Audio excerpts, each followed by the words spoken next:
Hey guys, Kev here, and I wanted to do a review slash overview on the Rough Rider Apta series. This is the titanium and VG10 version.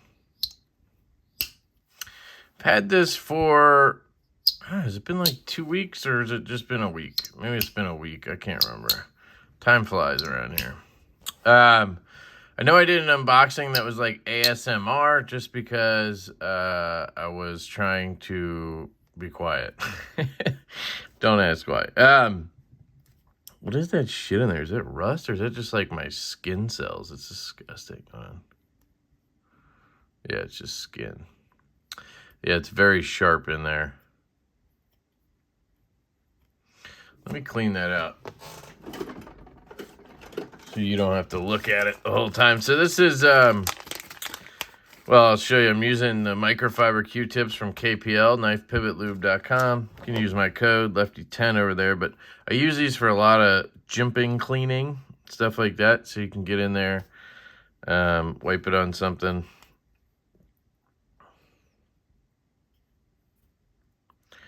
Yeesh. Yeah, it always grosses me out when you have stuff like this. It's just kind of weird, right? Your skin's just like breaking out. Ew. And then I'm like, okay, this is just turning into an absolute nightmare. Okay. Clean that. Now I need alcohol. Not to drink, but...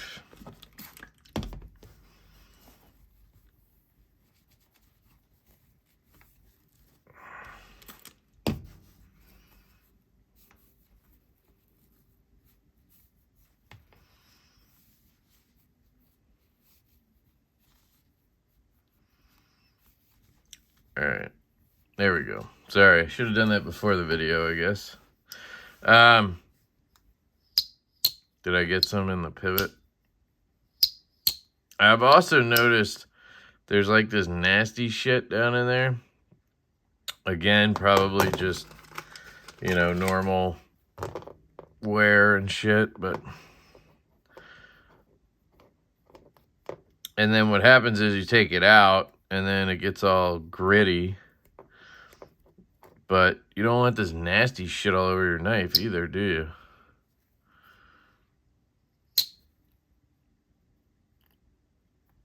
I normally don't, anyway. Check that. We'll see if the action dries up now.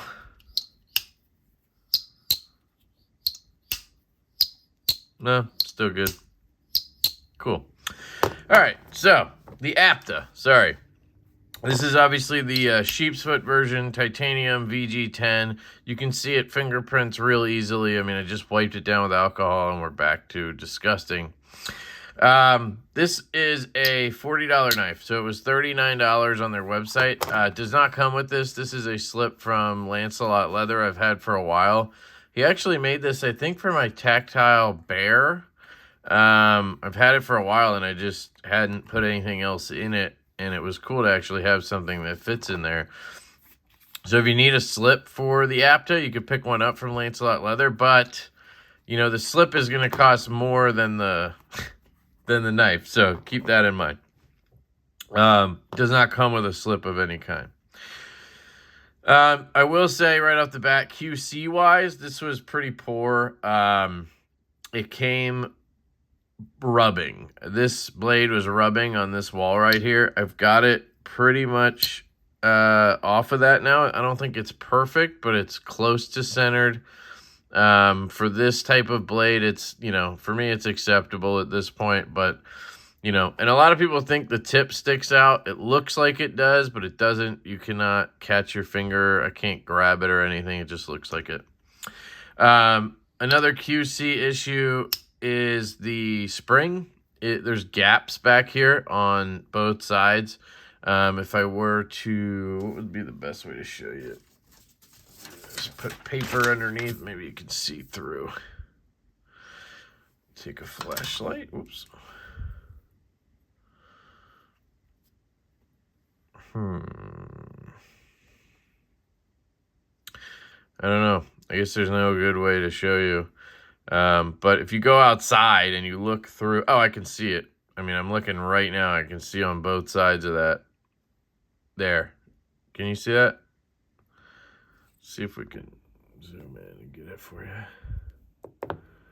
Maybe if I set it down and then get the right angle.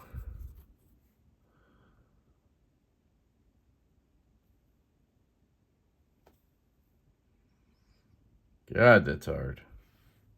There. I can see it there. Ah, perfect. Sorry. So you can see the gaps, right? Well enough that it exists. Sorry. I didn't mean to make that whole segment there. Let me zoom out. We'll do a zoom in on the knife as well. So that was the thing. Obviously, the spring is not going to be flush in all three positions. Right there, it's raised up quite a bit. And then right here, it's sunk down a little bit, but it's pretty good. And for, again, $40, you know, you're getting VG10 and titanium. Now, they don't list the grade of titanium, I'm pretty sure. So I'm pretty positive this is not 6.4 ALV? Is that it? Or 6 ALV4 titanium, which is grade 5 titanium. I doubt that. This is probably more, you know, grade 3. I don't know. I mean, that's me guessing. I know grade 2 is used a lot in things like, you know, like maybe this flashlight. Like, I don't think these are made... When you see titanium, your brain just instantly thinks, you know, nice titanium that you're going to get on a decent quality, in this case, really good quality folder. That's just how your brain works, right? You're like, oh, titanium. But it doesn't mean it's the same titanium.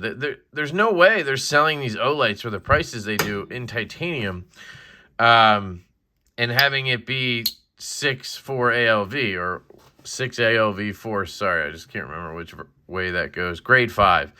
So how much does that matter? I don't know. Does it matter all that much? You know, is that why the finish on these scales doesn't look as good as, you know, a normal bead blast of some kind?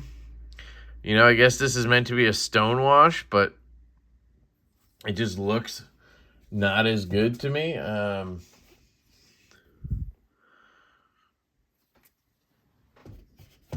What do I have? I think my waypoint is stone washed. It just looks crisper and cleaner on there. The material just looks better.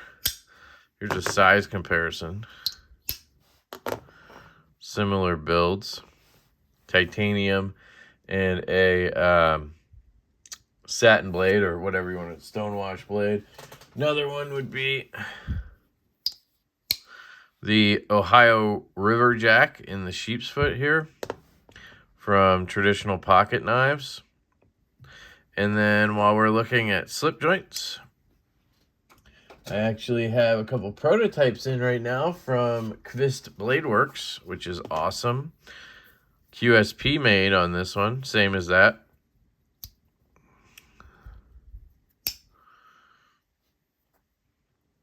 Beautiful, beautiful slip joints right there. Look at that.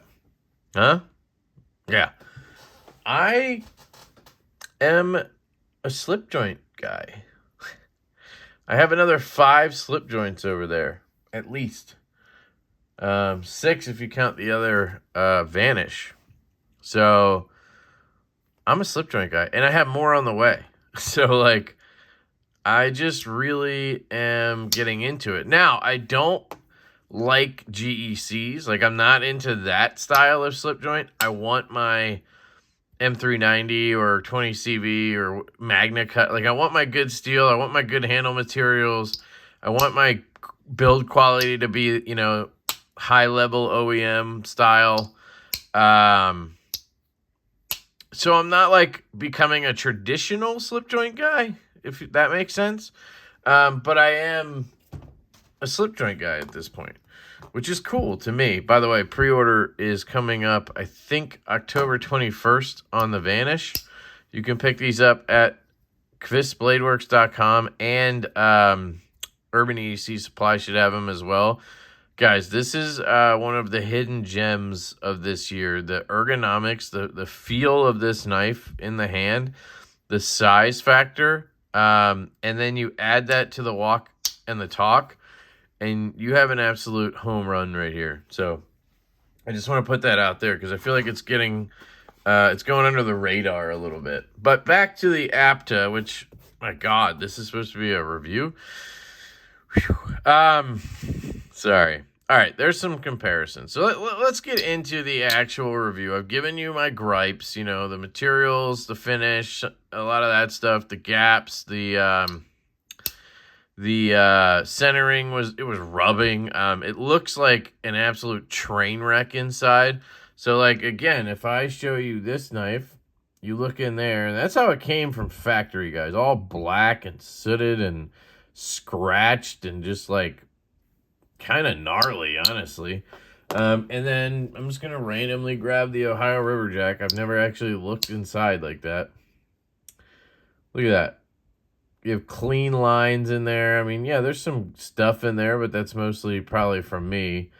But, I mean, look. It's just and I've carried this, right? I'll grab a Jack Wolf knife. The Benny's clip. That's the kick where it's hitting, right? So that's normal.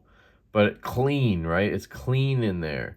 I've used this knife as well, so you're going to have... Man, that spring is so much stronger in a good way.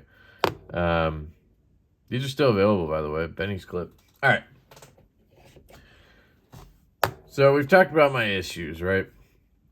But there are some really good things about this knife. We'll do a quick overview. You can see that titanium finish up close. You can see that lanyard hole. You do have T6 back here. Now, they are completely stripped out. I tried to loosen them because I wanted to Loctite them because they were coming loose. And I tightened them as much as I could, or I tried to get them out, and they wouldn't loosen, and it started stripping the star. And then I was luckily able to just tighten the shit out of it as I was stripping it the rest of the way. So I don't think they're going to go anywhere, but that's a big bummer. The hardware is very soft, and that's just poor manufacturing. It sucks. T8 on the pivot. I did Loctite that or super glue it in place. Luckily, almost centered and not rubbing. So hopefully this holds up. You do have what looks like brass washers, not phosphor bronze, which is interesting. Usually you're going to see phosphor bronze washers, but these are brass. See that color in there? I don't know if I can see these. See the color difference? This is an interesting note. You see how that's a darker sort of bronzish color? I don't know if you can see that as well as I can. But this is like the color of what you see a skiff bearing or something. And this is like the color that you see of like a stock bearing, brass. What difference does that make? I don't know. I think phosphor bronze is a very tough material. I think it's going to hold up and wear better than just straight brass. But I don't know. I'm not an expert on that. I just wanted to point out because I just noticed that.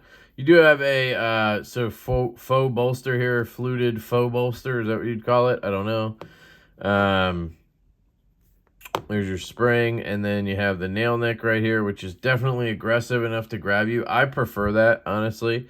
Beautiful swedge. I love this blade shape. I am a sheep's foot whore, and I'm a bit of a reverse tanto whore as well. One of my favorite knives right now is the Urban EDC Supply Baby Barlow, and also has a sort of reverse tanto blade. And then at Devo Knives, we have a knife in the works, the Mash, which has a very similar blade shape to this. You can see it clearly says China RR for Rough Rider 2286. And there you go. Nice swedge up here. Flat spine, sharp angles, but no big deal. Very low bevel, so very short bevel. You're not going to get a lot of life out of that. It's going to get thick pretty quick. It's not the thinnest stock, but I wouldn't say it's like stupid thick either. We can take a look here.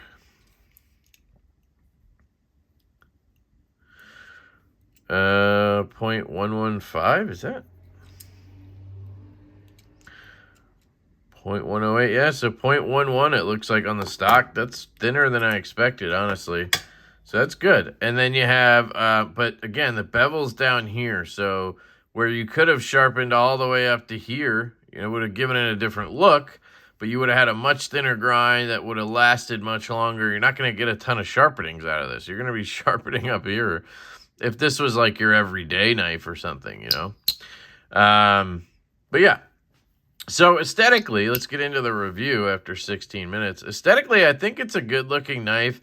I like the basic shape of it. It's very simple. I do think this looks a little odd. Yes, it kind of, I'm a 2-year-old, it kind of gives me penis vibes. Similar to a lot of the stuff that Ferrum Forge does. Jesus, this is vinyl, by the way. Luckily. We'll see how tough MagnaCut is. Can it handle vinyl? Not sure. I might have chipped it just doing that. No way. Anyway, it doesn't matter. Ferrum Forge tends to do a sort of penis-like tail end as well. Not really on this one, but if you look at the, what's that one knife they did that looks like a penis? But this kind of has that a little bit too. But otherwise, it's a very straightforward design. It doesn't scream traditional to me, and that's what I like about it. It's more modern. I think ever since the Jack Wolf knives have come out, people have learned that you can sell modern, you know, looking traditionals. If you throw a little bit of traditional in there and then modern materials, you can, you know, you can market that pretty well. And that's kind of what they're doing here with this Apta series. The ergonomics are very comfortable. This thing just melts into your hand. It's really comfortable in hand. Pinch grip works really well. You try to stay away from this. The spring is pretty soft, so I would be careful. I'm a guy who struggles with the one hand slip joint thing, and this one's easy for me, so that's how light the spring is. I'd say on the pool, it's, you know, maybe it's like a 5 right here. And then same 5.5 on the way out. So very light spring in my opinion. But yeah, the ergos are really good. The cutting, I didn't do much cutting with it so far, but I have cut with it, opened a couple packages, cut some paper to see how it was. It has a really good edge on it, honestly. They did a great job. Now, I can't speak to how hard this VG10 is, you know, how long it's going to hold up, the edge retention. I haven't had much VG10. I mean, since, you know, 3-4 years ago when I was buying more budget stuff and VG10 was more popular, like when, you know, Spyderco Delica, some of the Boker stuff I think I had was VG10. I think I might have had 1 or 2 things from like Italy, Fox or something that was in VG10. So I don't know. VG10 for me is kind of in that category with like N690. It's not stuff I really like all that much. But I also don't have a ton of experience with it. So, you know, I kind of just arbitrarily don't like it, which is unfair, but it's just how I feel. So I think it's fine. I think this use case for a $40 knife, I think it's great, honestly. I think the steel choice is wonderful on this. Much rather have that than D2, N690, 9CR, you know, whatever else they would have slapped on here. The only thing better would have been to see like 14C or something, you know. But I think VG10's fine. Carry. So, yeah, so I used that slip, and I had no issues. You know, you could just chuck it in pocket, obviously, but I slid it into this guy. I guess I did it this way. There. And it fit right in. Carried really well. I've had no issue with it.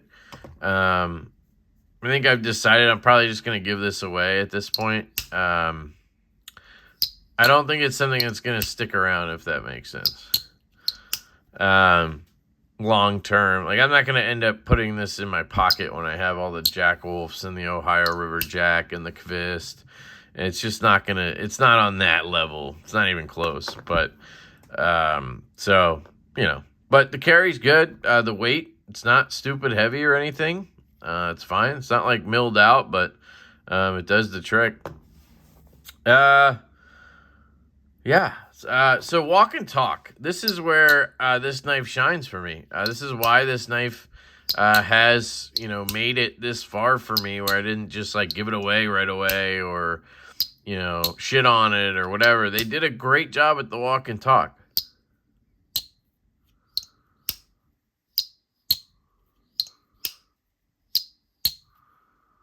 Oops.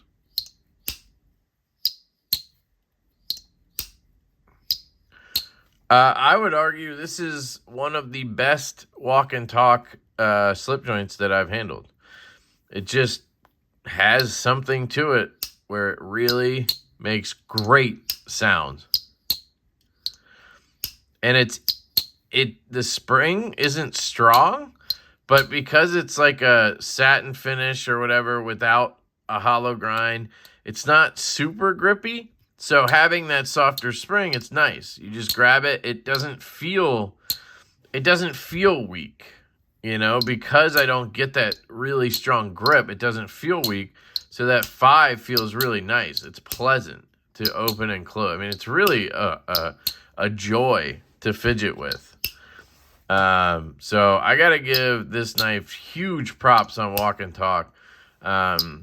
They killed the doing the tang corners. That's how, you know, you get the right pops and clicks, and you get this, you know, and then you got to have a good spring, obviously. I mean, it's really good. I mean, look at it pop. That's impressive for a $40 slip joint, in my opinion. No expert, just saying. So that's where this knife excels for me. So if you're like me, you know, you're a fidget guy and you're getting into slip joints, I know that seems like, you know, sort of ironic, but honestly, slip joints are some of the fidgetiest knives out there. It's just a matter of, you know, if you're, you know, wanting to use it two-handed. If you're constantly doing something with your other hand and, you know, you can't use the other one, totally get it. Or a buzzkill for me when I carry a slip joint is driving, you know. You can't really fidget with the slip joint while you're driving. It's just hard. So, you know, but if you're like me and you're getting into slip joints and you like the fidget factor of them, this is a really good piece, and it does cut well. And I think it's going to perform fine. I can't speak to, you know, that very much, but what I've heard about Rough Rider and how they perform over time, I think you're going to be fine. I think the VG10 will be good. I mean, for $40, I think you're going to get a lot out of this. Is it perfect? No, of course it's not perfect. But does it need to be perfect at the price point? No. And that's kind of the thing here, right? When you're in the ballpark of Jack Wolf knives where it's $300 for this knife, I expect things to be perfect. I expect this full hollow grind to be stupid thin behind the edge, perfectly ground. I expect this belt satin to be just gorgeous. I expect these bolsters to be finished to a crazy degree. I expect these transitions to be absolutely perfect with this fat carbon material. I expect that to be finished very well. I expect it to be clean and look fantastic, be flush in all three positions, no gaps. I expect it to really pop when it's walking and talking. And this does all of that, right? But it's $300. For $40, I'm not expecting you to do that. I'm just expecting you to give me a well-functioning knife with decent materials and something that catches me, right? There's got to be something about it. The aesthetic or the usability or the performance or something has to catch me on it. And for this knife, it's the walk and talk. It's just fantastic. So that is the Rough Rider Knives Apta series. This is the sheep's foot or reverse tanto. I don't know what they're calling it, in the titanium. $40 version here. They have different ones. They start at like $18, which is crazy. I don't have a link or anything. I'm not affiliated with Smoky Mountain Knife Works, but you can use Big Red's link. I'll try to link that down below. I saw this on his channel. He recommended it, so that's why I'm going to go ahead and promote Big Red's link. So if you guys are heading over to Smoky Mountain Knife Works to pick something up, or you're thinking about picking this up or anything else, I would recommend using that link down in the description, and you're going to support Big Red. And JB's a great dude, so he deserves it. And big shout out to him for recommending this knife. It's been a pleasure carrying, using, and reviewing this guy. And I think I'm going to give it away to you guys. So you'll probably see it on a live stream, or I'll throw it in with some other giveaway. We'll see what happens, but keep your eye out. And let me know if you guys have any questions down below about this knife or anything else. I'm happy to chat as always. I love you guys. Don't forget the Devo Knives Buzz pre-order is coming up on October 15th. And we could definitely use your support on that. If you're interested in this knife, we appreciate it. So I love you guys. I hope you have an absolutely fantastic day. And I will catch you later.